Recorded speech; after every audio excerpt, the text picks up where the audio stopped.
Wonderful hearing right from the child who has been a part of this program now since being a baby and brought into a refugee camp. That can't be an easy thing. And, there's lots of dimensions to all these stories we've been telling today. And Mandy, I just want to invite Jodie, Aussie mum Jodie, back into our conversation. And, Jodie, you were there. You visited this refugee camp we are talking about.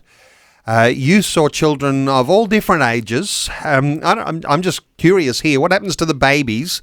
Were there babies around, or are they sort of kept in a separate place in the refugee camp? Do you know what happens with the ones who are very, very young children? So the schools that Feed the Hungry work in, some of those schools, one of the schools that we went to has 4,000 students. Everything from, and they have from babies, so from about 6 months. Actually, it's younger than that, but they do take tiny babies in. They call it early learning, but it really is childcare. It's essentially childcare. We didn't see them. The guys on the team thought it. I was like, can I get to see a baby? And they're like, you might want to take the babies home with you. And I was like, I can guarantee that I will want to take the babies home with me. So I did not see any babies. And to be honest, even just hearing Joy's voice again, I sat with that little girl and heard her story under the shade of a tree at her school, surrounded by her friends. And as she was telling her story, she was just overcome with emotion, and her friends came and sat next to her and put their arms around her, and they were crying and she was crying and I was crying. And, when you hear a kid's story like that, nothing can prepare you for that as a parent, as somebody who, looks after children, has children in their lives. Nothing prepared me for that. And it's a privilege to hear those stories and to gather those stories and to share those stories. And for me, I was like, when I heard those stories, I was like, I have to go back to Australia, because those kids are like, please send more Manapak. Please, can you help us? Please, can you help us? And I said, I'm going to go back to Australia and I'm going to tell your stories and I'm going to tell my friends so that they can tell their friends, so that people can help with Takeaway Hunger Day and we can send more Manapaks. And so, Jodie, that's what we're doing. You've come back to Australia now and you're immersed back into, what we think is just normal, regular, everyday life. I'm wondering, is there something in you that has been changed by the experience, being exposed to this sort of hunger, this sort of desperation, as we were talking about a little earlier? What does it do for you on a day-to-day basis? You're an Aussie mum, and there'll be lots of Aussie mums who'll be listening right now thinking, what sort of difference does it make? How does life look for you today? There's two things really that strike me. One is that I don't ever let my kids say I'm starving anymore.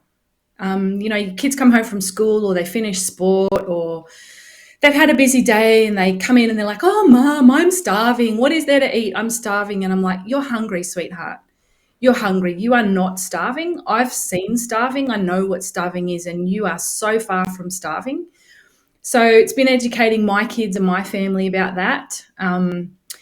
And the second thing is I really came back convicted to find ways that I could increase my support. I was a supporter of Takeaway Hunger Day before I went to Uganda. But when I was there, I just was like, how can I find ways to give more and to increase my giving? Because I can give out of the abundance that I have, but I wanted to give something that was a sacrificial gift, something that I was just challenged. I was like, this doesn't hurt me to give this. How can I then do more? Something that does make a difference, because I've sat next to those kids. I've wiped tears from their eyes and I've prayed with them, as they've shared their stories. Those kids are real kids to me. I've got their photos on my phone, I know their names, I know their voices. And so it hits different. Yeah, I have actually been to Uganda myself with a different ministry organisation, And it does something to the inside of you when you actually hold these children and you give them a cuddle and they just, don't they melt into you just to have some affection and some love, Yes. some practical assistance, and it does do something to you.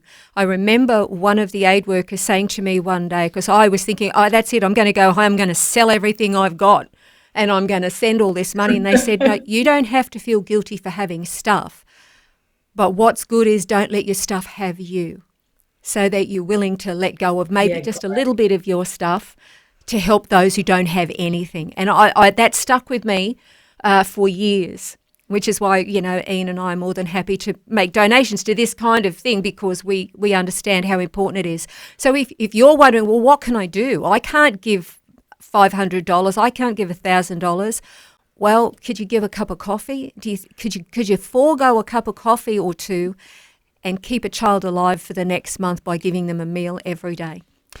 That's wonderful, and I want to thank Jodie, and special honour to you, Jodie, an Aussie mum who said, I'm going to Uganda, I'm going to be visiting this camp, refugee camp.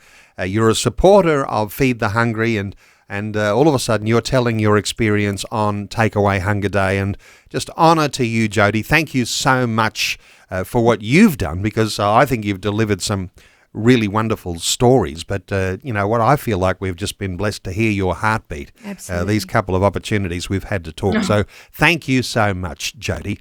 Hey, for listeners, why don't you stretch yourself right now? I would say don't put it off, because, miss this moment. You may not take that opportunity again today. Make your donation, because $6 feeds one child for an entire month. Yes, it sounds too good to be true. It sounds hard, but this is how it works. $6 feeds one child for a whole month. How many children can you feed? Can you feed 10 children for a month? Can you do 50 children for a month? That would be a $300 donation. What about 100 children for a month? What about even stretching yourself? As Jodie says, you stretch yourself. You do something a little sacrificial. How many children can you feed? Yes, you'll be in contact with Feed the Hungry. Yes, you'll be asked to give again next year. But what about breaking the ice and doing a donation right now? Feed some children today. Here's how you do it. You can simply go onto the Vision website. That's the easiest thing to do. vision.org.au. There's a banner there. Click on that. Take you to a donation page. You can tap the app on your Vision Christian Media app, or you can pick up the phone and talk to someone on 1300 00 5514.